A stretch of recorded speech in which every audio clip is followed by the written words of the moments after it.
Hello, hello. No, this is hi. Hello, hello, hello, hello. No, hello.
Your respectable, distinguished guest to please grace the dais. I invite Professor Greg J. Bamber.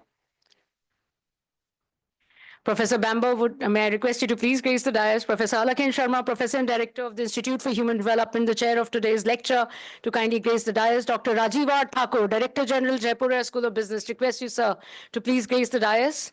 And I invite Dr. Soni Sharma, she's Associate Professor, Jaipur School of Business, to please come on the dais.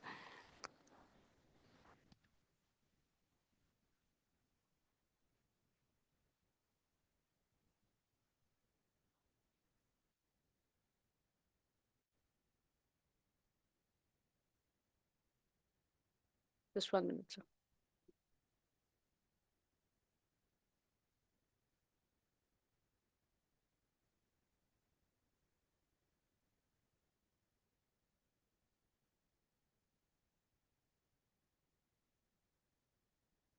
Good evening and warm greetings to all. I'm honored to welcome you all to this lecture on artificial intelligence and the futures of work by noted labor and employment specialist, Professor Greg J. Bamber. He's Professor, Department of Management in Monash Data Future Institute, Co-Director, International Consortium for Research and Employment and Work, Monash Business School, Monash University, Melbourne, Australia. This lecture is being jointly organized by Institute for Human Development, New Delhi, and Jaipur School of Business. I am Priyanka Tyagi. I'm the Chief Executive Officer of Institute for Human Development. Very happy indeed that so many of you have joined us here for this lecture. I will just begin with introducing the Institute a bit. The Institute for Human Development is an autonomous and non-profit research organization established in 1998 under the auspices of Indian Society of Labour Economics. It completed 25 years of its journey on 15 January 2024 with its main office located in New Delhi and Eastern Regional Centre. Located at Ranchi, IHD has significantly contributed to research and knowledge creation on issues related to human development. It publishes two internationally reputed refereed journals, Indian Journal of Human Development, jointly brought out by SAGE, and Indian Journal of Labour Economics, jointly brought out by Springer Nature. Its landmark Indian employment reports on the state of employment in India have been widely refereed across academic policy circles and other stakeholders. Similarly, IHD has been a forerunner in preparing human development reports and vision documents of various states, analyzing the development status, challenges, and providing policy prescriptions. It has long-standing expertise in conducting large-scale quantitative and qualitative surveys as well, all kinds of social research. IIT celebrated, as I just said, 25 years of its founding, and I am sure many of you also joined us for these celebrations and also contributed to all the conferences. The topic of today's lecture, which is artificial futures of work, resonated throughout the Silver Jubilee celebrations as well. In July 2023, we organized the International Conference on Future of Work. We are indeed very happy that the Jaipur School of Business has collaborated with the Institute in organizing this very important lecture. It is a very important management institute of global standing. And I can see a lot of young, enthusiastic, talented GSB students here who were volunteers in all our events, bringing fresh energy and discipline. So a huge shout out to all of you. You people did a fab job and we are very thankful to you. Thank you so much. Their efforts ensured the sessions went seamlessly and efficiently well. So a huge shout out, I say again, and a big thank you to Dr. Thakur and Dr. Soni, who's also joined us. She coordinated this for us. Before we formally commence the proceedings of this event, I would like to thank all the participants who have joined us here. I'm very happy to see you, Dr. Manjunath. Again, he's Additional Labour Commissioner, Government of Karnataka, who is the Joint Organizing Secretary of the conference we just organized. Thank you for joining us. And we are also excited that Professor S.R. Hashim is here, former Chairman, UPSC, and our board member. So we are very thankful, and our senior faculty and the faculty of the Institute and many people we know who are here. Thank you very much for joining.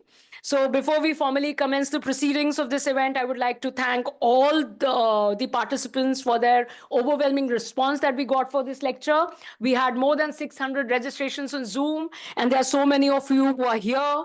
The event is available live on YouTube. So all the people who are engaging with us on Zoom are requested to please place their questions during the lecture or after the lecture in the Q&A box that you see on your screens. Now we should just proceed with the proceedings. This is Dr. Rajiv Thakur. He's Director General of Jaipur School of Business. He brings 28 years of distinguished experience spanning industry and academia. He has served in key roles at prestigious institutions like IIM Jammu, MIT World Peace University, BIMTech, IMT Ghaziabad, and Jaipur Institute of Management, among others. A PhD in economics and an MBA from IIT Delhi, Dr. Thakur is also an alumnus of Delhi University. He's an accomplished researcher, has presented papers globally, globally and is actively involved in MDPs and FDPs for senior professionals. A recognized expert in national and international accreditation, he has held leadership roles including chairperson of NBA committees and member of various UGC and AICTE forums. Dr. Thakur's global exposure includes academic collaborations and assignments across the US, UK, Europe, Australia, and Asia. My honor to invite you, Dr. Thakur, for your opening remarks.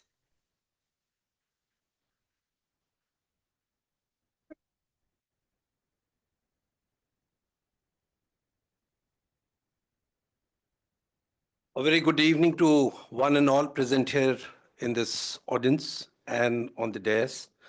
Thank you, Priyanka, for this opportunity and the kind words that you have shared with the audience, all of us. Thank you so much. Good evening. Good evening, everyone. I normally hate reading written speeches, but then for the benefit of the time and for the benefit of everyone, I thought, let me pen down few. It's my pleasure and honor to be invited on this occasion and speak before this august audience. I feel grateful and my heartfelt gratitude to the founding director of IHT, Dr. Alak Sharma ji, and the CEO of IHT, Ms. Priyanka Tyagi. Thank you so much. Associating with IHT on several prestigious occasions like these has been a privilege for Jaipuriya School of Business, and we respect and cherish our association, which has been beneficial for our students, faculty, and the institution. As for Jaipuriya School of Business is concerned, we come from a group which has over 79 years of legacy in education. Its first college was established in Kolkata in 1945, inaugurated by Pandit Jawaharlal Nehru, and that college still runs in the name of Jaipuriya College of Commerce. And then we are into K-12 schools spread all across India, and we have business schools primarily catering to postgraduate management institutions, postgraduate management programs, again, about a couple of them spread across the country. The group also has its venture in the textile sector, widely respected. And as far the Jaipuriya School of Business is concerned, we started functioning in 2008.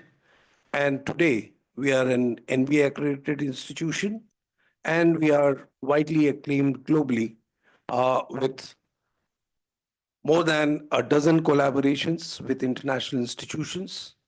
And we have a couple of conferences lined up, especially the one on February 7th and 8th, which focuses on, again, digital and the sustainability areas.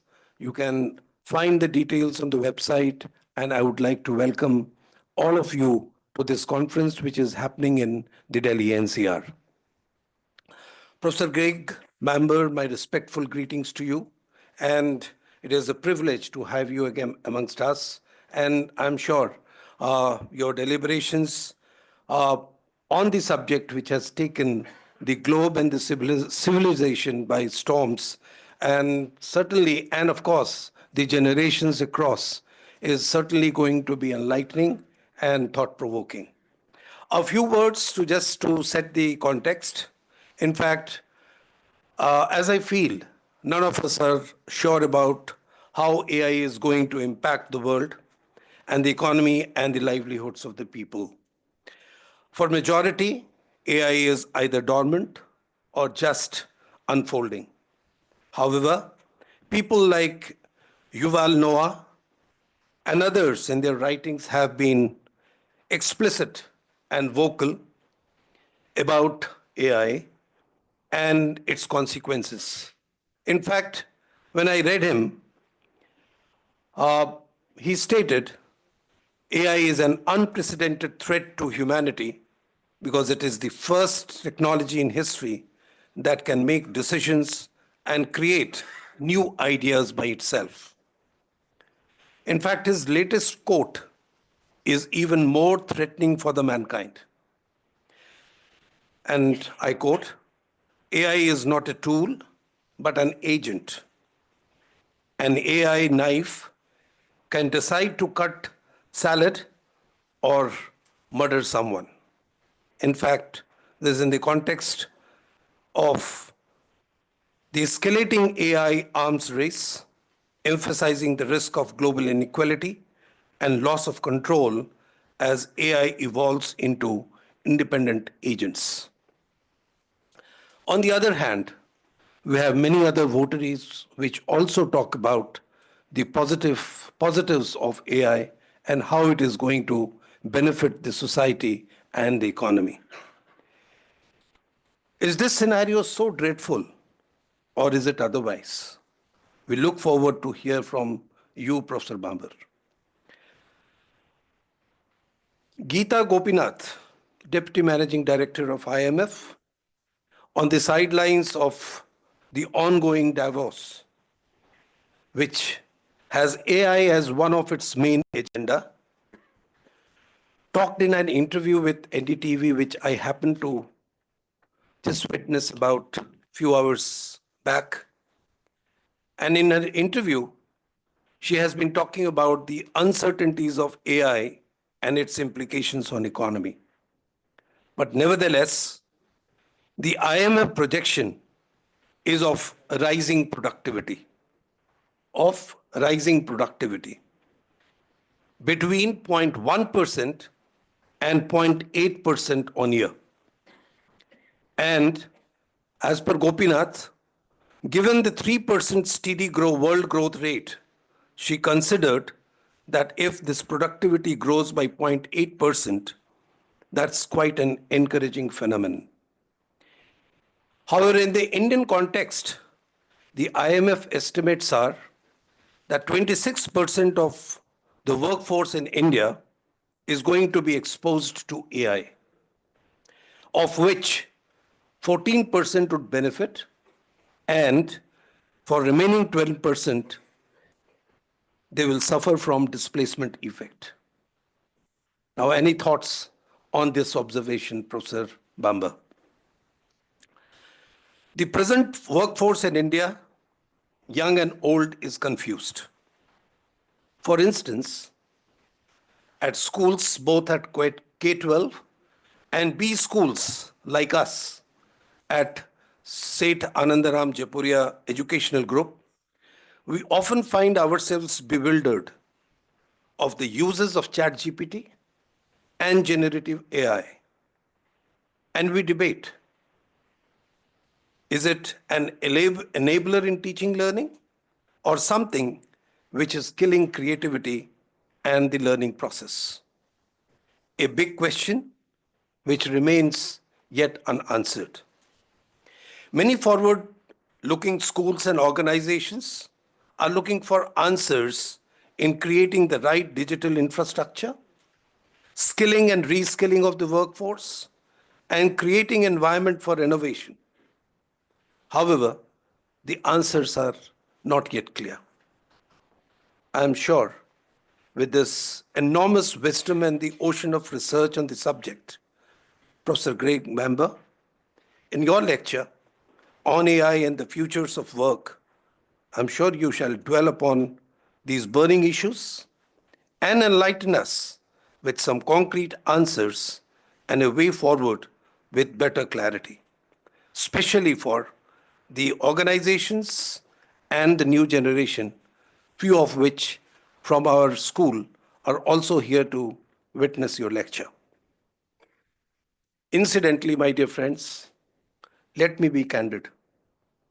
I am of old school, and whatever I spoke, AI has no role in it. Honestly, I feel dwarfed using it. Thank you once again for the opportunity and look forward to an enlightening session. Thank you so much.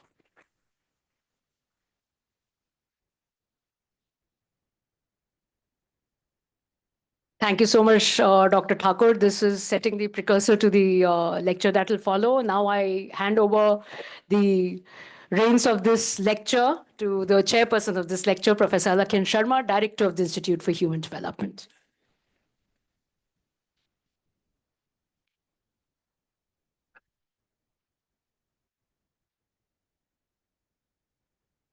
Professor Greg Bamber, Dr. Rajiv Thakur, Dr. Soni Sharma, my colleague Priyanka, Professor Hasim, and I'm not naming by name other persons. Professor Hasim is founder chairman of IST.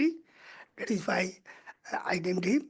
Ladies and gentlemen, on behalf of Jaipriya Institute and IST, I also extend my warm welcome to all of you, and particularly to the family members of Greg Bamber, his wife, daughter, son-in-law. Already we had circulated Greg Bamber's small CV. Greg happened to be in Bangalore. Our Bangalore host, Labour Commissioner, is here, Manjunath. Here he gave a lecture, and we thought that Delhi audience, of course, the audience is not Delhi only.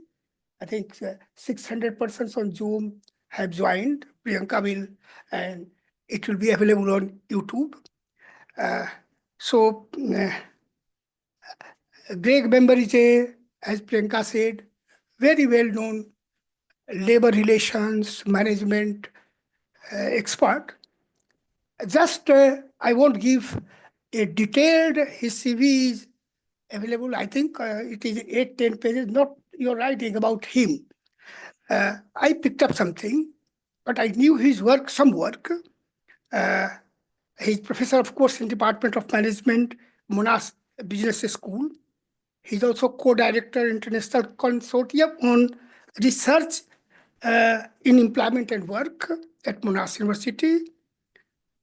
Also, you are leading the theme Future of Work at Monash Data Futures.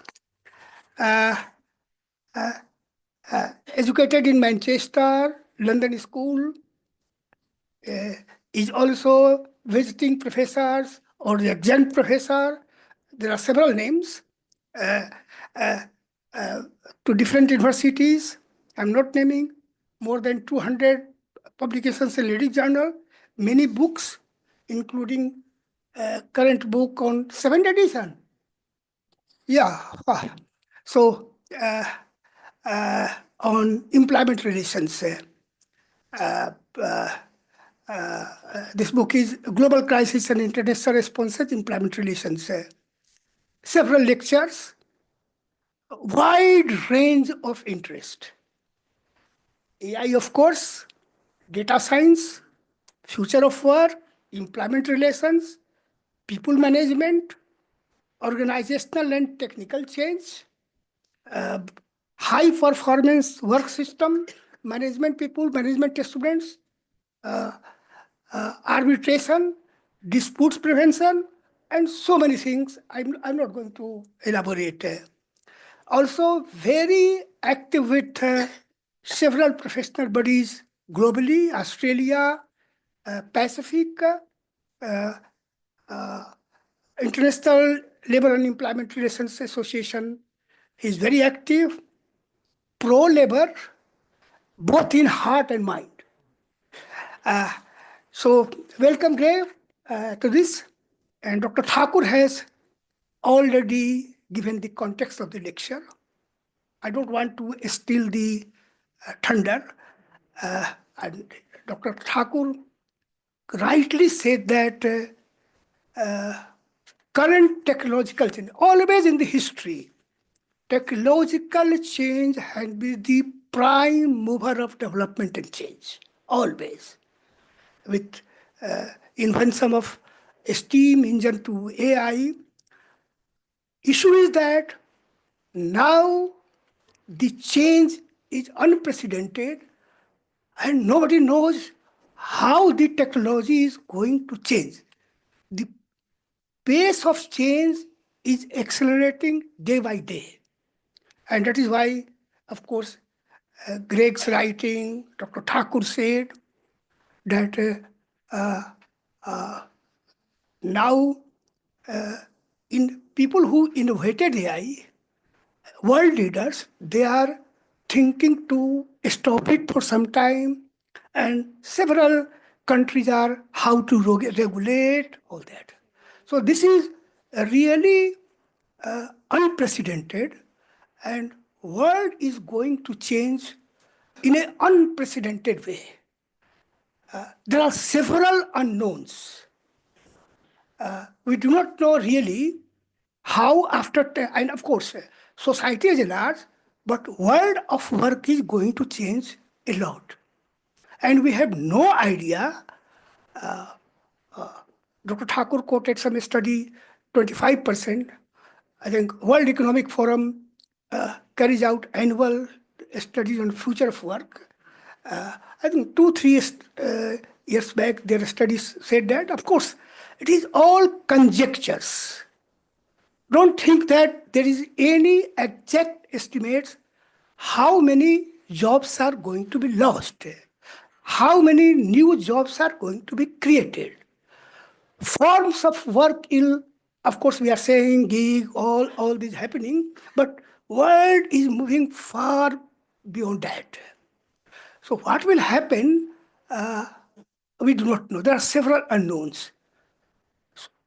Everybody, there is a now race. Of course, USA is a leading country in AI, followed by China. India is also good, but far behind US, far behind China. Far, not behind, far. So what will happen to those countries which are far behind? And many countries are far behind India. So this mad rush for innovation, but mostly how to adjust the labor market. It will create inequality. And some things are clear, like some jobs will be lost, some will be created. How much we do not know. Skills will be obsolete. New skills will be needed. 40% of Indian workforce is unskilled, but below secondary education. How can we survive? I'm just calling, there are several countries like this. So these are the, in our current time, of course, climate change is one challenge. We very much say that demographic India division that we are going to get, which is going to last maybe 10, 15 years. But educating those people and making them competent to face the challenge of AI and related technological changes, this is a major challenge, not only in India, all over the world, but particularly in developing countries. Greg, this is just, he gave the context. I thought that I have not prepared for that. And I'm not doing research. Some colleagues do it. Our institute do it. We organize, Priyanka said, a Future of Work conference, an international conference, last year with ILO and all that. So floor is yours.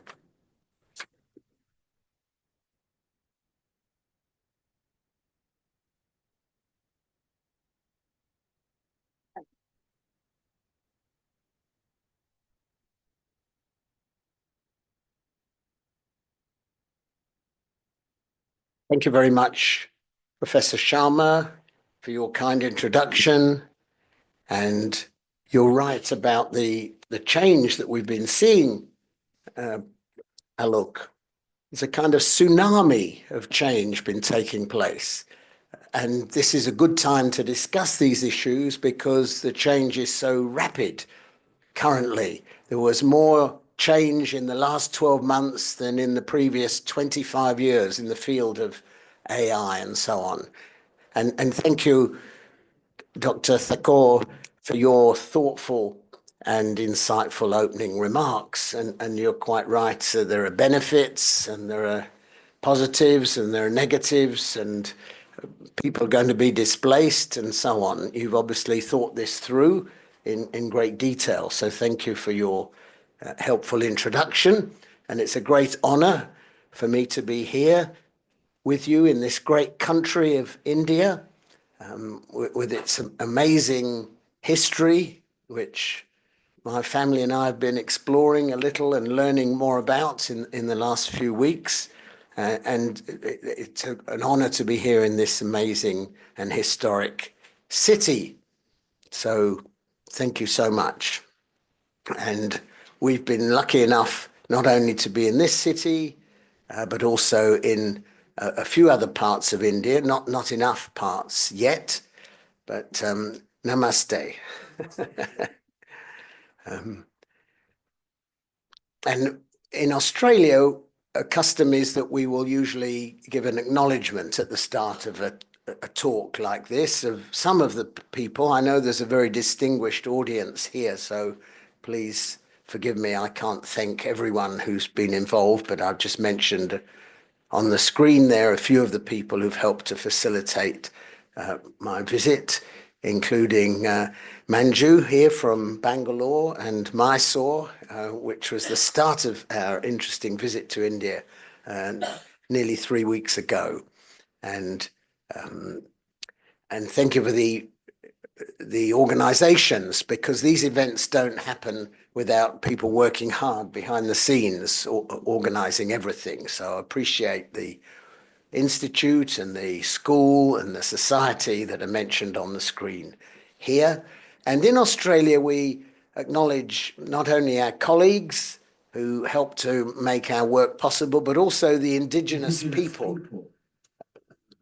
Some people say in Australia that Australia was only discovered when the British arrived over 200 years ago, but the Indigenous people, and some of them are pictured there on the screen, say we are the original owners of the land and we've been here for 60,000 years before the British came along. So the British didn't really discover it, but we've been here a very long time. So what do we know about AI and artificial intelligence? And I'm using the term AI as a kind of shorthand. I'm not only going to talk about AI, but also a whole cluster of new technologies that may be associated with AI, big data, other forms of technological change. But the issues as far as the future of work, and I use the plural term futures of work because there is not just one future of work. Our destiny is in our hands. We can shape the futures of work. We can decide what our futures of work are going to be. And as was mentioned in the introduction by Dr. Thakur, the AI has impacted on nearly all of our lives in our work and our non-work lives. And almost every job is getting changed in some way or another.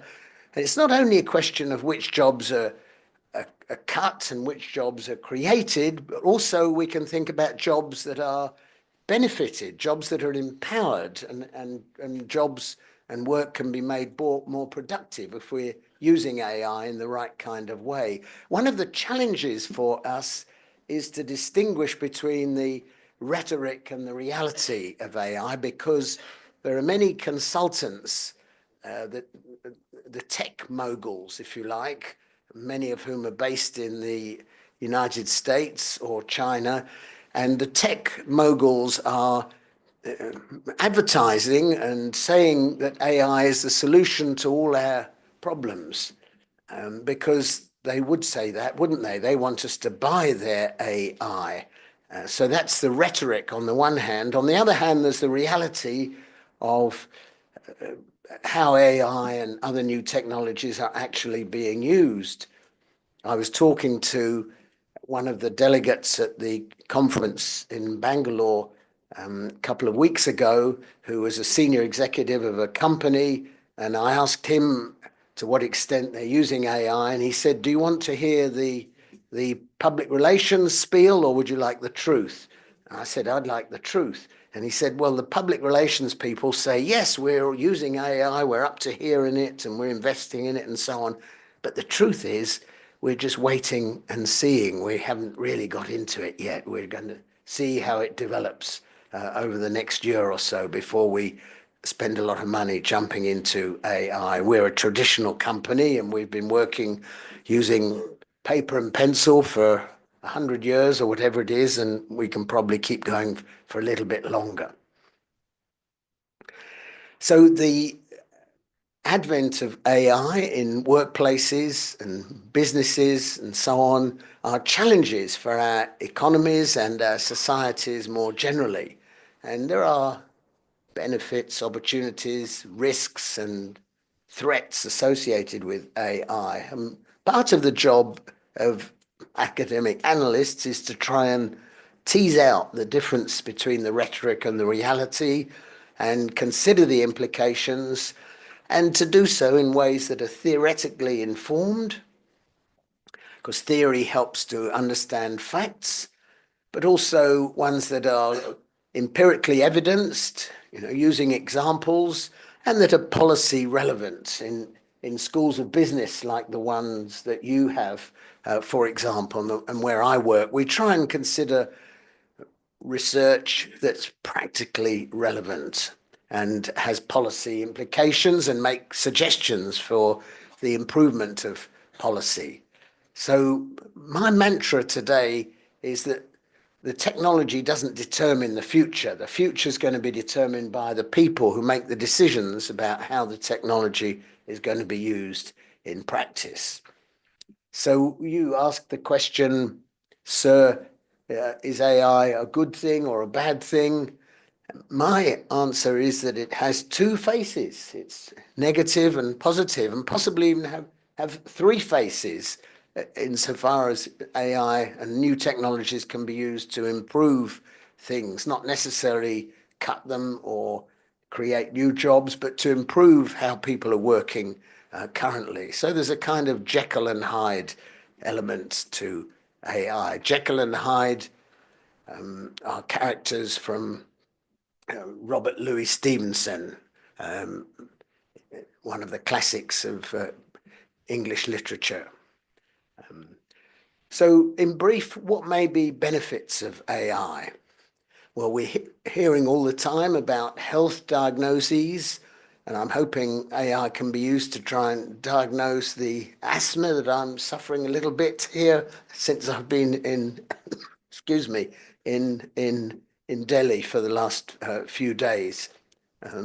So health diagnoses are improving all the time because a doctor or a nurse are drawing on their experience, their learning, which is good, but only fairly limited, whereas AI can scan millions of examples, lots and lots of records going back for the last century or so. So we can face the prospect of having better health diagnoses, and AI can be used even to conduct remote operations, which is useful for a country like India, which has people living in very remote and rural areas, as in Australia. And they're not all living in the shadow of a big hospital. And doctors have started using AI to conduct operations remotely using robotic tools. And we saw how vaccines were developed much more quickly during the pandemic using AI. And it can be used also for drudge work, for doing cleaning. Robots can clean our houses and our workplaces, and they can help academics like us do literature searching, for example, much more quickly than if we're going to the library and looking up books, weather forecasting. The forecaster's claim is getting much better thanks to AI being able to analyze the pattern of them, the stars and the winds and history and so forth. And AI can be used to restock our fridges. It can monitor whether we're running low of some of our essential foodstuffs and organize for at the fridge to be restocked using vehicles or even drones driven by AI. And there are automated warehouses where AI is being used to pick goods from the warehouses. We had an interesting dispute, an industrial dispute in Melbourne just before Christmas, which is in Australia and the UK, where I come from originally, some other countries that celebrate Christmas in a big way. People eat as much in the month or two leading up to Christmas as they do in several other months during the year. So the supermarkets rely on people buying lots of food in that area, in that period. And the workers in the biggest supermarket chain in Australia went on strike about a month before Christmas because they said that the AI was being used to conduct surveillance of their work operations. It was surveilling how quickly they work. It was making decisions about whether they get fired or lose their job or get promoted or get penalized if they're not picking goods from the shelves and stacking them and supplying them as quickly or above average. And this was an issue, a real dispute, which led to our local supermarkets having their shelves empty, and it soon brought the parties back to the bargaining table again.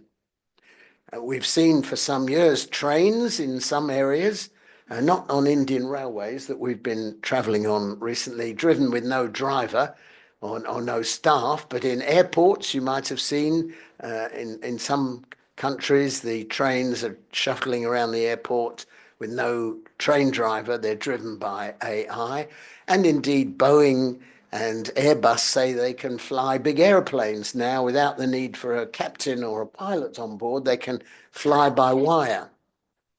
Who here would be willing to get on an airplane without anyone sitting at the pointy end at the front, like the captain or the pilot? Not me, because sometimes, just occasionally, there's a problem. Was it Captain Sully in the who played Captain Sully in the film? Tom Hanks. Thank you, Steve. And if you haven't seen this film, it's a film about an airplane taking off out of Newark. And did the plane hit a flock of birds or which stopped the engines? And the AI said, "Go back to Newark, Captain Sullenberger." And he said, "No, I can't get back there. There's the River Hudson down here. I'm going down now onto the River Hudson." He switched off the AI. He took over human control, and it was known as Miracle on the Hudson because he landed on the river. Everyone was rescued. No fatalities. If he'd relied on AI, I think the outcome would not have been as good. Who's applied for a job? Any of the students here may be applying for jobs, and the people receiving job applications sometimes get 200 job applications or 300 job applications. And so HR managers now are increasingly using AI to shortlist and decide who gets an interview and whittle down 200 to about 5 to be interviewed. Will you be happy with that? Colleagues in the UK have been researching this, and they find there are a lot of biases because the AI is only as good as the algorithm, and most of the algorithms are written by men of a certain age, often in Silicon Valley, in California, and they discriminate against people who don't have white skin, people who are female, people who are over a certain age, people who are under a certain age. So there can be biases built into selection by AI, and similarly for performance reviews. AI can decide to do your shopping. I'm not sure I'm going to trust AI yet with my credit card, though. I have trouble trusting my wife and my kids with my own credit card. So focusing in the field of human resource management, and I've touched on some ways in which AI is being used in this area already. encouraging people to engage in learning, self-paced learning, for example, performance reviews. To what extent have people engaged in compliance? And what we're going to be seeing in the next year, this is going to be the year of the AI agents, by the way. What's an AI agent? Does anyone know what an AI agent is? But it's really kind of chatbot. You might have seen if you're trying to deal with your bank, or booking travel tickets on the train or a plane. Sometimes it pops onto the screen, how can I help you? And you find you're talking with a kind of robot agent. And they're fairly crude. They have been fairly crude up to now. I get really frustrated dealing with them because I give them the question I've got and they give me a sort of standard answer which doesn't really answer the question that I ask. But these are getting better and better, and many companies, most large organizations this year, if they haven't already done so, are going to be rolling out these AI agents who they're called agents because they have agency to make some decisions and to answer some questions that you might have about your HR policy or practice. How many holidays can you take? Can you apply for holiday at these particular dates? But banks and retail companies that we're dealing with are increasingly government departments, government agencies. I don't know, Commissioner Doctor, if you're using this in Bangalore, but increasingly government agencies, in order to save money, because it's cheaper to employ AI than to employ people at the other end of a phone and so on. But are we quite there that we trust the answers that we're getting from AI yet? Or do we still want to see human intervention?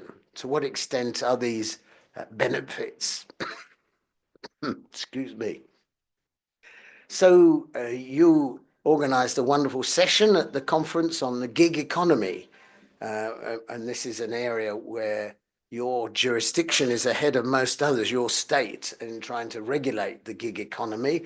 And one of the concerns about AI is that employers may use it in a race to the bottom. Where is the cheapest labor? And employers may be using AI to work out where they can cut the cost of labor, cut the cost of production by moving their service provision or their manufacture of goods or whatever it may be to lower cost states in India or lower cost jurisdictions in other parts of the world. And we've seen inequality was mentioned in the introduction. So talk about inequality. We've got people like Elon Musk and Jeff Bezos and so forth putting people onto Mars is what they're talking about now, endorsed by the new American presidents. They've got so much money, they blasted off into space, and yet we've got people who are hungry and homeless and so on. So massive degrees of inequality, to some extent exacerbated by using AI by these tech moguls who are in a quasi-monopoly position because there's a relatively small number of companies who have been developing AI and the associated software that goes with it that are making the bulk of the profits from it up to now. Answers from AI may be very quick, which is an advantage, but they may also be wrong because they don't fully understand the nuance, the context, and so on. And the large language models are harvesting our data. So there are ethical concerns. All the books and the publications that I've been lucky enough to produce have been harvested. And those of you who are publishing work, again, have had your work scraped and harvested and fed into the material that the large language models like ChatGPT are using to generate answers.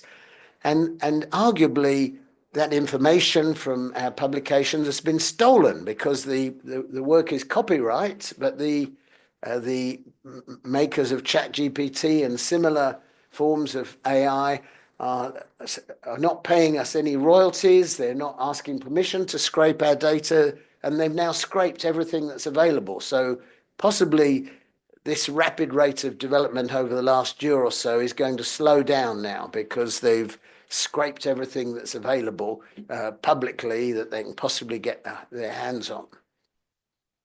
And my concern is it's concentrating too much power in the hands of the big tech moguls, if you like. And the question I just put up at the bottom there, who benefits? And my mantra is that we want to spread and share the benefits around society and around all the users, the workers, the customers, other stakeholders, not have most of the benefits going towards the tech titans. So the question is, Alec, that you raised about to what extent is AI killing jobs or creating jobs? It's very difficult to answer because predictions are being given by the big consulting groups, by some of the big international agencies. But these predictions are based on certain assumptions. The assumptions are changing all the time, and different, excuse me, different, thank you. That's good. That's perfect. Thank you. And so you can read 10 different sets of predictions and get 10 different kind of answers about which jobs are being created. There's a certain degree of commonality.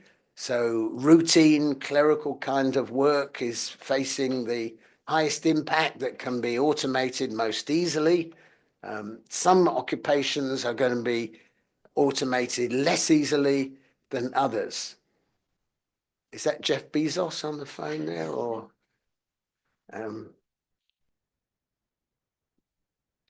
Some of the research published just recently in the Financial Times of London shows that freelancers whose work was available online or is available online are increasingly seeing a cut in their income. The Financial Times found that freelancers whose work is available online their pay has been cut by about 15% in the last year, because some of the work that freelancers have conducted, like translation work, for example, translators are getting made redundant. We used to rely at meetings like this held in the United Nations or the International Labour Organization. There'd be lots of little booths at the back of the room with translators in those booths giving simultaneous translation into multiple languages. And they're very skilled work, high paid work, but increasingly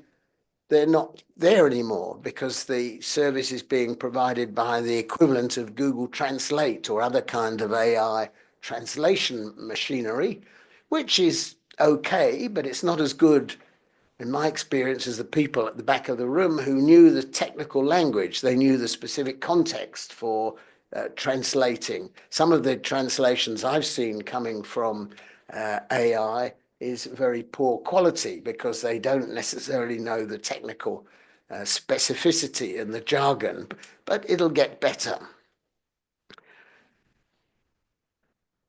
Did you see last year there was a strike in Hollywood, or a couple of strikes in Hollywood? The screen actors in Hollywood and the screenwriters in Hollywood were concerned about the big studios using AI increasingly to displace them, and indeed to use the images of some of their key actors and sometimes associate the images with fake porn, for example, or using the images in ways that the actors didn't approve of. And certainly the actors not getting paid anymore. They've only been filmed once, and then the studios would go on and use their images again and again. So the actors said, enough is enough. We want protection about this in the future. Same with the writers, because the studios were starting to use some of the scripts to generate new episodes of the same sort of series, displacing the writers. So this was the longest strike in Hollywood. And in the end, the writers and the actors got some safeguards built in with some forms of regulation. which could stop their images being used in ways that they didn't approve of. For example, if their images were being used in racist or offensive ways and so forth. And this raises the whole issue about regulation, which I might just mention. The problem about regulation is that the tech moguls are moving so quickly and developing AI so quickly that it's impossible for the regulators to keep up with the speed of innovation. And this highlights a generalized difference between the US approach, if you like, and the European approach, which I'll come back to in a moment. Just let you read that slide for a moment while I get a sip of water. Thank you.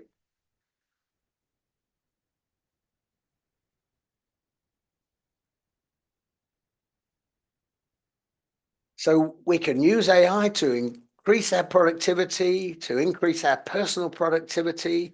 I was talking with someone recently who was a second-hand car salesperson, and he was saying how he uses AI unofficially in his workplace. So some workers are using it to make their jobs easier, to enhance their work without necessarily telling their boss. So this salesperson said how his job was to write advertisements for second-hand cars. And typically the boss would allow him about an hour to write an advertisement if the car came in, say, a nearly new Ambassador. Do you have nearly new Ambassadors anymore? They've been out of production, I guess, for a while. Maybe a nearly new Mercedes-Benz. And he would craft the advertisement, but he's using ChatGPT to craft the advertisement because he said it could do it in 30 seconds, and then he can improve it in another 5 minutes, and that'll give him the rest of the hour to have a cup of tea or to have a chat with his colleagues or put his feet up. But he said, don't tell the boss I'm doing this, because if the boss realizes that ChatGPT could do my job, then he'll probably get rid of me and just use ChatGPT. But I'm still important, he said, because I can add value to what ChatGPT says. I can interpret it and target it personally, and I know the local context.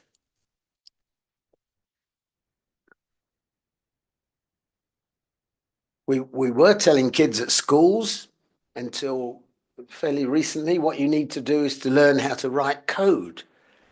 That'll be a great skill for you to have. But that's less necessary now because code can be written very quickly by AI. Financial services, people are worried about their jobs because financial planners can charge people a lot of money to organize their pension scheme, their investments and so on. But increasingly, there are AI programs that will do all that and make these financial planners redundant, if you like. So there are many ways in which AI may help workers to be more productive. And I've illustrated some on the screen here, but a question that many workers and unions that represent them are asking is, to what extent will the employers share the higher productivity profits with the workers who've helped to produce this higher profit? So this comes back to the question about who benefits and who loses. And my mantra that we want to keep a human-centered agenda, which will involve people being represented in the decision-making about the futures of work using AI and other forms of new technologies. And sometimes it's being used to degrade work, to de-skill work by increasing work intensity. So, for example, the person who was allocated an hour to write an advertisement, if the boss finds out that it can be done in just 5 minutes with AI, he may want him to do a lot more advertisements in 1 hour rather than just one per hour. So it can decrease the autonomy of workers about how they do work to some extent, this is already happening as employers are using it to surveil people. And indeed, governments are doing this. And I know in India, for example, does anyone use VPNs here use it? VPNs to pretend you're in another country, if you like. Well, that's going to become harder to do. The Indian government is not wanting people to use VPNs, and it's wanting to restrict their uses. I think in China, it's very difficult to use VPNs even now because some countries like that want to keep control to a great extent on the information that people can draw on. AI can be used to reskill and enhance jobs, as I've touched on. I've given a few examples here already about coaching, helping people to address more complex issues. But there are some unintended consequences of AI. In the last little while, there's been circulating on AI, on the socials, a picture of an Emirates airline A380 crashing into a building, sort of replicating the 9/11 experience in the United States. And Emirates Airlines have put out an announcement to say this is completely fake news. It's something that's been generated by AI. So don't worry, those of you who are about to get on an Emirates aeroplane. An unintended consequence, to give a couple of examples. Alok asked me to mention some examples from some other countries. So the fourth bullet point down there mentions a couple of snafus, a notorious saga in Australia, robo-debt. This may or may not have come into the news here, and another notorious case in the UK of sub-postmasters. So in both cases, the post office in the UK and the federal government in Australia were using AI to try and, in the case of the UK, the sub-postmasters were having their accounts checked by AI, and many of them were being accused of theft, robbery. These are small business people who run a corner village post office, very dedicated people. And they were being accused of theft, and they had to repay what they'd been accused of stealing. Otherwise, they'll be prosecuted, thrown into jail. Some of them were put in jail. Some of them committed suicide. They protested. They wrote to the government. The government and the post office just shrugged it off and said, no, this was all done by the computer. In fact, by the Fujitsu, a Japanese computer company, and they wouldn't make mistakes. They wouldn't get it wrong. It was only exposed, this case, when the independent television company in the UK made a series of plays about it, drawing attention to the tragic issue which had caused people getting put in prison, suiciding and so on, exposing what had been going wrong over a period of a decade or more. And now there's been an inquiry and an apology and so on, but it's a bit late. Similarly, the robo-debt, people in Australia were accused of cheating the welfare system, and it emerged that it was the technology that had got it wrong. It was giving false accusations. So some of the new jobs that are going to be created are going to be about the safeguards, the ethics. How do you build ethical guardrails into the way the AI is being used? And who's held accountable for the bad decisions? It can't be the AI, it's got to be the people behind the AI.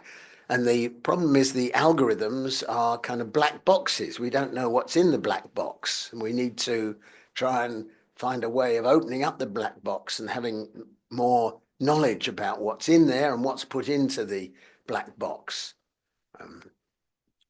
You asked me, sir, to talk a little bit about the impact of AI on India, but I feel a bit of a fraud doing this because you all know much more about India than I do, and I've just read a little bit about India in preparation for this evening. So I might skip over any comments on India and leave those for the discussion that you can draw on a little bit. And you, sir, mentioned in your introduction some of the aspects of India. But one of the surveys I looked at found that more than 90% of Indian business leaders anticipate AI will alter office jobs, and with 83% of them predicting job displacement due to AI integration into their activities. And this is going to be different from one sector to another, but it's going to particularly impact on the outsourcing sector. And forgive me, not least in Bangalore, which is the home to much outsourcing from other countries. And it's going to be easier to replace people who are at the end of phones with forms of AI, if you like, particularly at the low end of call centers and so forth. So the situation in India is going to be similar to many other countries. But as was mentioned in the introduction, India is not in a bad position because India's got some great AI enterprises like Infosys, for example, and a great IT sector to much more of an extent than many other developing countries or emerging economies, if you like.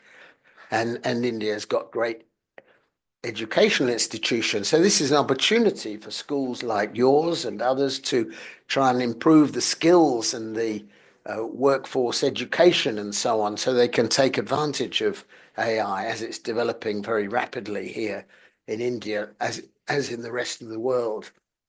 The predictions about job creation are extremely difficult to quantify in any reliable way.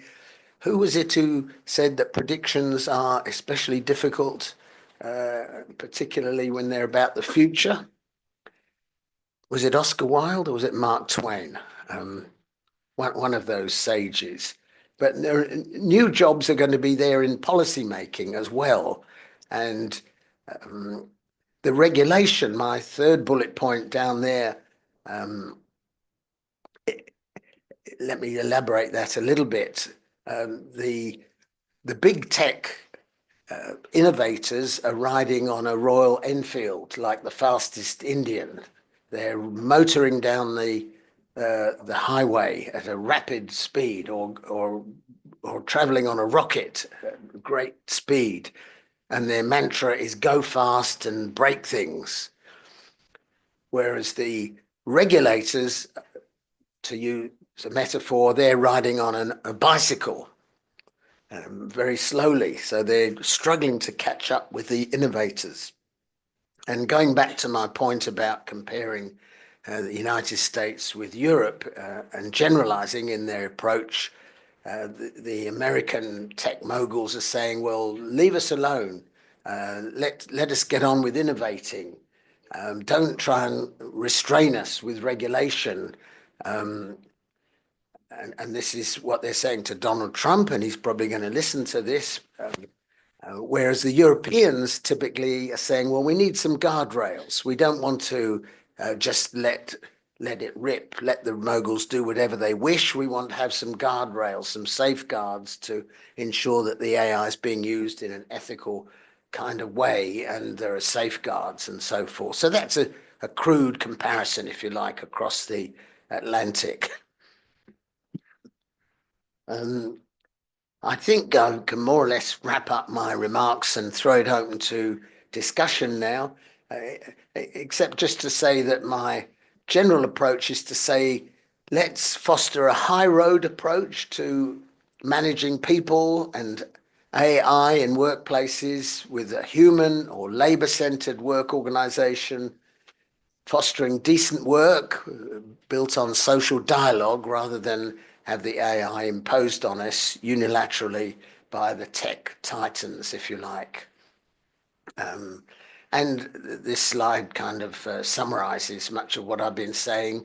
But just to indicate about the research opportunities, again, I think it's vital that we consider these issues from a researcher point of view in an interdisciplinary way, because the issues are not going to be confronted successfully if we're only looking through the lens of one particular discipline. The answers are not there through one discipline, and some of the teams that I'm lucky enough to work with in the UK, Australia, the US, are interdisciplinary teams that can throw light on these issues from different disciplinary perspectives. So lots of opportunities and challenges for us in terms of research issues. Students, if you're looking for issues to study and do projects on and use for your theses, which theories can be used to explain and understand the challenges. These are vital. And colleagues and I in the book that was mentioned in the introduction, we've tried to explore these kinds of issues in the context of work and employment relations in a whole series of countries around the world. And there's a flyer on the table outside, which the publisher Sage is offering a special discount for people who are here. Is that Elon Musk on the phone, Steve, there? So another wrapping up slide, which I borrowed from my colleague at MIT, Tom Cochrane, and he draws this from Hamilton. Has anyone seen the hit Hamilton, which I think may be on Netflix by now? And Hamilton was about the writing of the American Constitution. And Hamilton was saying that it's important to be in the room so we can have a say on what's in the Constitution. And Tom overheard a gathering of AI experts saying that no one is intelligent enough to accurately predict the future of AI, and the technology is too important to leave to the technologists. Instead, we need to be in the room and at the table so we can have different interests represented in making decisions about what's in the algorithm, how it's going to be used, and so forth. So thank you very much. Dhanyavad.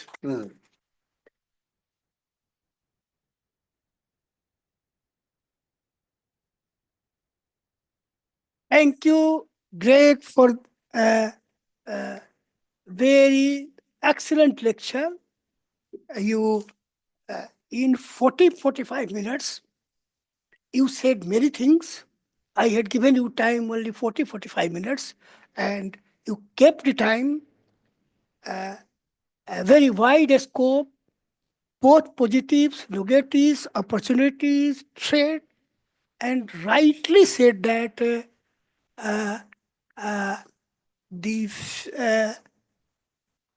the AI or technology, we can't leave it to technologists. If we leave it, our future is dark. So it is society's responsibilities, our responsibility, I think, to regulate what to do. You correctly said. So, friends, let us give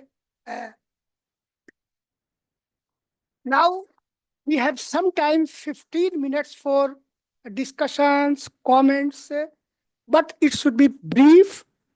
If comments are there, 1 minute, not more than 1 minute. Question, pointed question. So, floor, yes. Yeah, please proceed and introduce yourself. Yeah.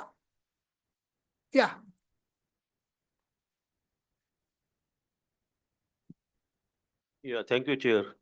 Professor Bamber, way back in India, 84, when Rajiv Gandhi was the Prime Minister, there was a big issue of computerization and it was a big protest also.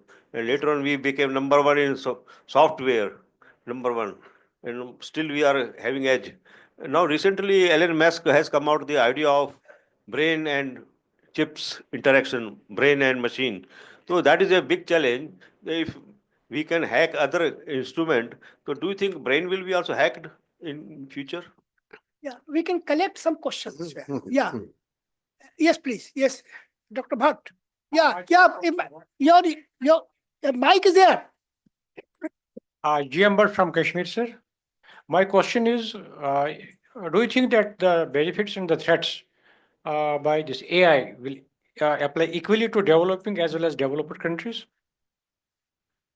Could you just repeat that question? I didn't fully My understand. question is, rather my this query is that do you think that the benefits as well as the threats which are generated from AI, use of AI, will be equally applicable to at par with developing as well as developed countries?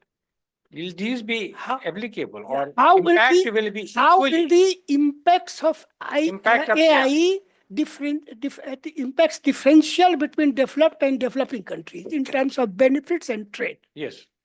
Thank you. Thank you. Yeah, please, Dr. Acharya. Yeah, just one question. You know, once jobs start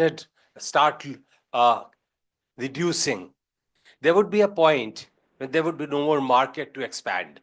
So this would be a self-limiting kind of a thing when there's no market for newer products from the AI coming in. Yeah. Yeah. Sir, this is Sudhendu from State Bank of India. I have a little question about how will be the response, especially for the country, when this banking sector and other financial sector is growing, and there is a wide gap between the knowledge level of the masses and the people who are catering to it. So how AI will, what will be the response from an expert for how the society will deal with the changes AI is going to make, especially fraud and other kind of things, and what will be the responses, standard responses, or say approach of the governance from the governance level to the changes. You want to collect some more questions and then, yeah? Maybe one more. There's one at the back. Yeah. Okay. Yeah. Very good evening, Professor. My question is, the Chinese government have been investing massively in AI. And in response to that, the Trump administration has plans to invest $500 billion in AI administration, in AI infrastructure. So if you can care to elaborate what Cold War 2.0, particularly in AI, would look like. Okay. Well, let me. Yeah. There are some questions online also. Oh, okay. Yeah. In terms of the questions in the room, then, thank you very much for these really profound questions. And in terms of AI getting, the first question about AI getting into the brain, or getting into our brains, to what extent AI is going to hack machines and indeed our brains. And there have been discussions in the last couple of years or so by some of the AI technical experts, and I'm not a technical expert, I'm coming at AI from the point of view of social sciences, if you like. Some of the technical experts have said, on the one hand, AI may well take over the world. It may be a threat to the world. They may see kind of science fiction dystopian scenario where AI does take over the world. And as was mentioned in the introduction, some of the technologists, about 30,000 of them, signed a petition to say, let's slow down the AI innovation. Let's pause it until we've been able to build more safeguards and guardrails. Now, nothing happened about that, partly because the big tech moguls in the US especially were saying, well, leave us to regulate ourselves. You can trust us, can't you, to regulate ourselves? But of course, self-regulation is like an oxymoron. Self-regulation means no regulation at all. But the tech experts point out that AI isn't going to hack our brains. It might influence the way we think, but it hasn't got the capability to actually hack our brains yet, or not indeed in the foreseeable future. And the question about developing countries, I think it's a worry for developing countries. I think in India, as I mentioned, is in a better place than most others because it's got such a rich industry here and many skills and so forth. But in general, it's an issue for developing countries because the AI is largely being produced and written in the so-called developed countries like the US, China, Japan, excuse me, Korea, European countries, to some extent Australia and so on, and they're not particularly writing it from the point of view of a developing country, or they're not taking into account the interests of people in developing countries. Generally speaking, they're interested in making profits for their own shareholders rather than considering the interests of the global south. And that's where I think there's a really important role for India, which is a kind of bridge between the global north and the global south. So I'd see India as having a very important role here. Dr. Xavier was asking about jobs being cut.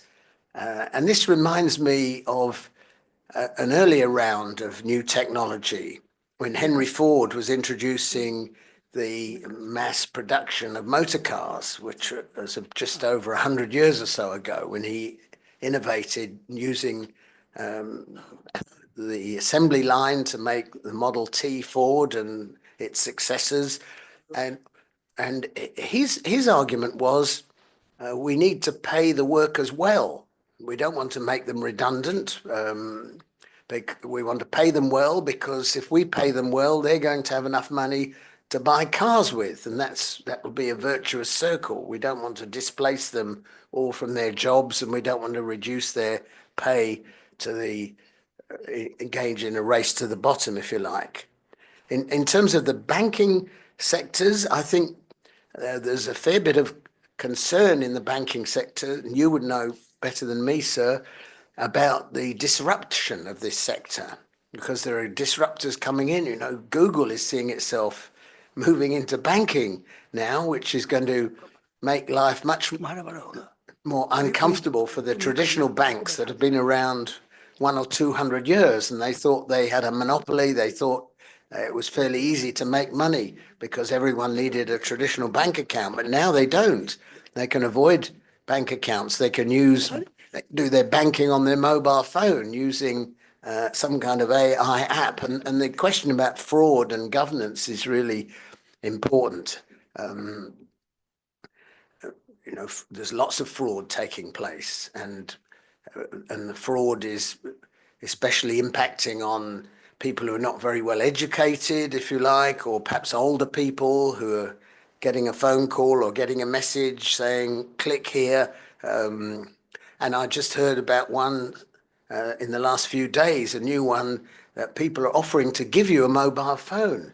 Hey, Priyanka, would you like a new Apple? I can give you a new Apple 16 phone here. Be my guest. And you say, well, thank you very much. And you log in, and quickly all your personal banking information is on the phone, and you don't realize that accepting this free gift, there's no such thing as a free gift. That information is being harvested and fed back to the fraudsters. So don't accept any offers of a free phone. And on a similar theme, some workers are being offered a free wristwatch. Wear this watch or wear this ring.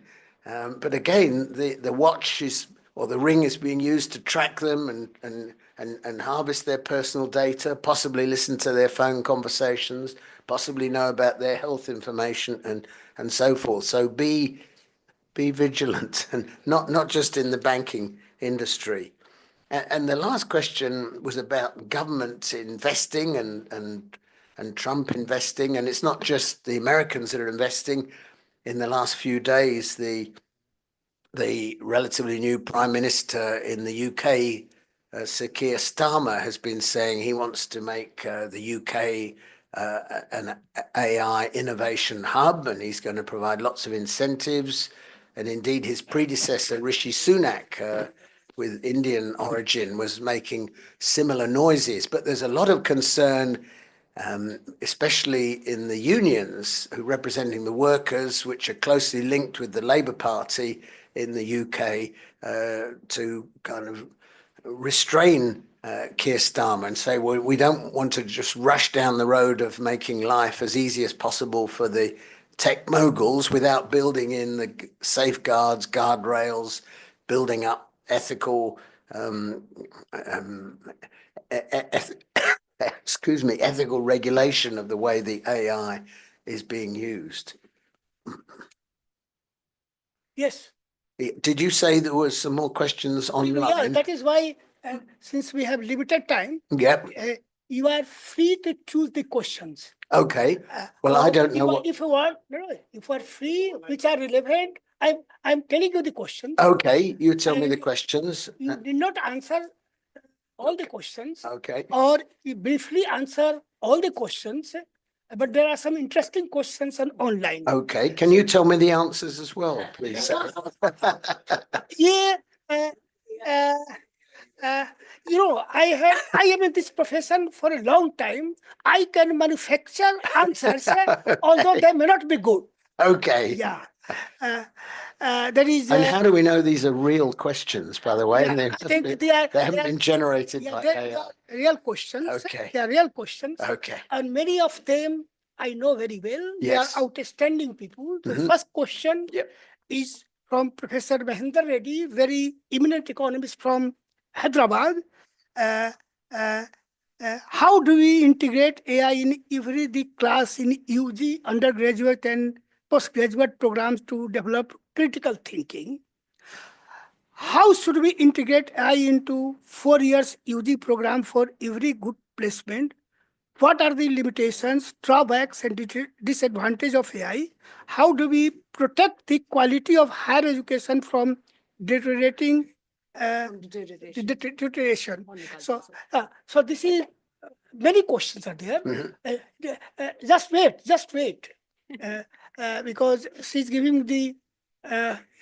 Because I don't have time to tell you one question, then you answer. Yeah, sure. Yeah. So Yeah. you could. There's something.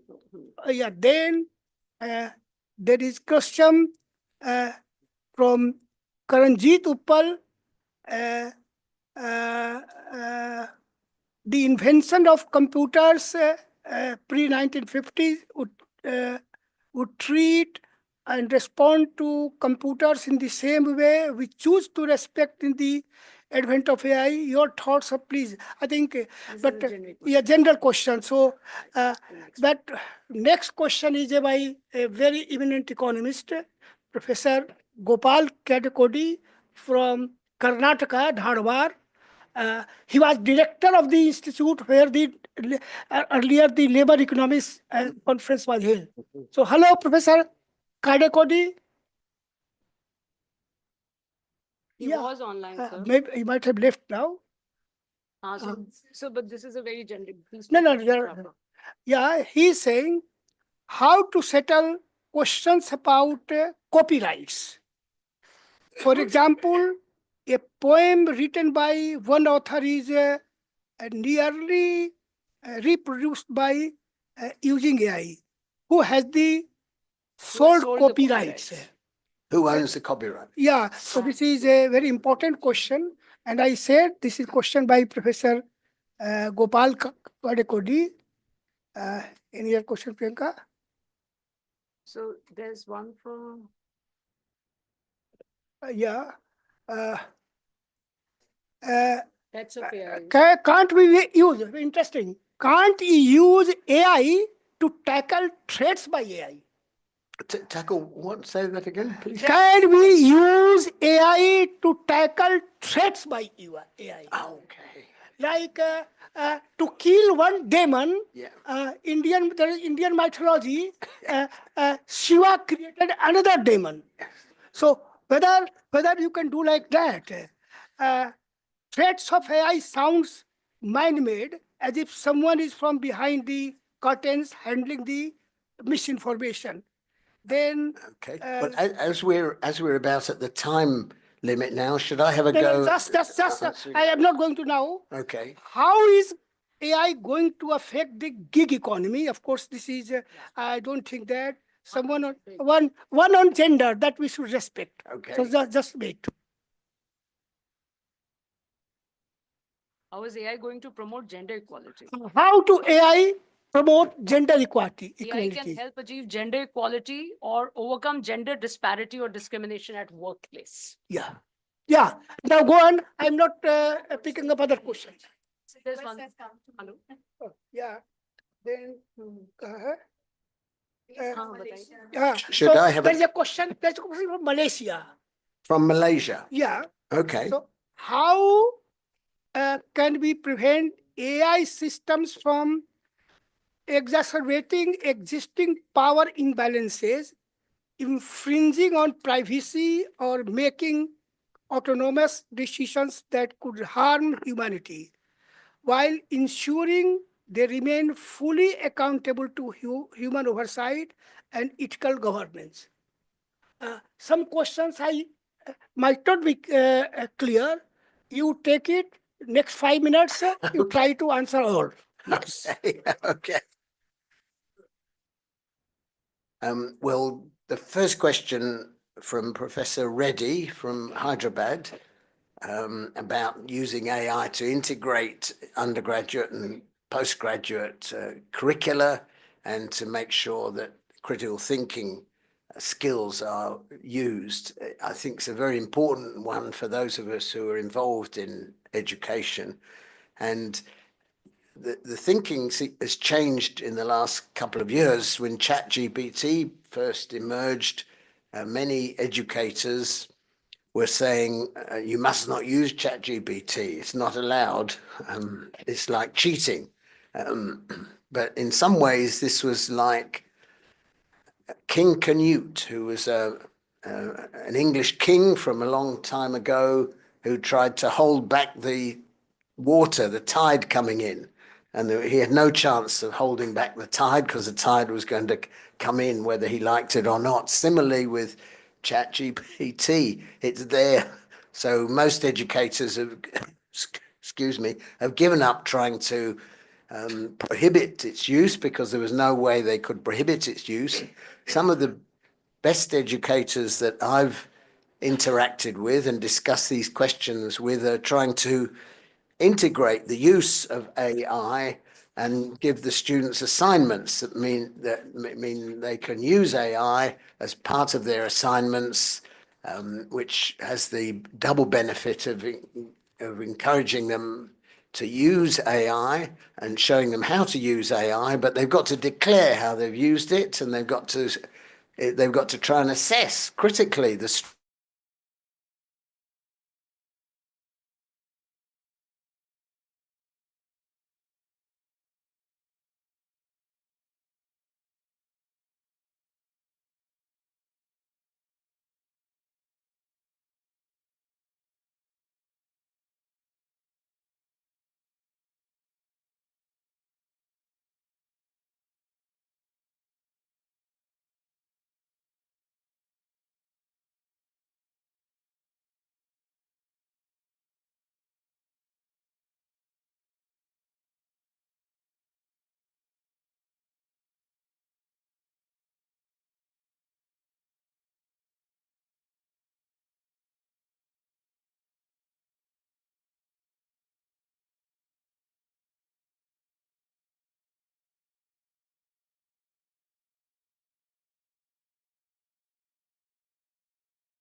self-employed people, they're independent contractors, and there's questions gone through the courts in some countries. To what extent are these really independent contractors, or are they employees because their work is being regulated by the app? So this is a question that's in front of the courts in many countries at the moment.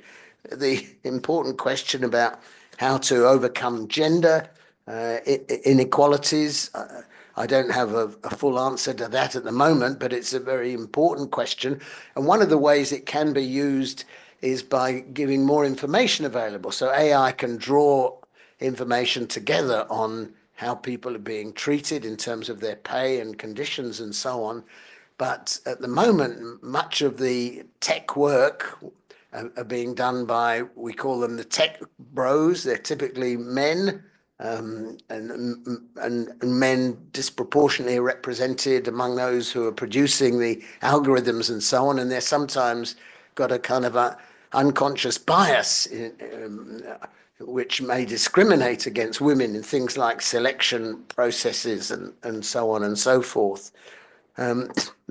Excuse me, there's lots of other questions there, but I'm aware that we're out of time and I'm almost out of my voice at the moment. Yeah. So I wonder if we might carry on the discussion informally afterwards and then online perhaps as well. Yes. Continue the conversation. I organize an online seminar for you, another seminar. Okay. And not immediately, maybe after few months, Okay. within a year, say 1 year. Well, things are changing so quickly. I mean, Yeah. it'd be good to And when revisit these. When you join our labor economics conference Yes. next year in January in Pune, Okay. maybe there will be more opportunities. Okay. Dr. Manjunath will also be there. Oh, well, in that case, it'll be excellent. You are invited to dinner. Let us talk there. Or let us respect him. He is from Bangalore to listen to you. Yeah, now the question is how do we really tame the AI now that we are in the world full of Mike, Manjunath.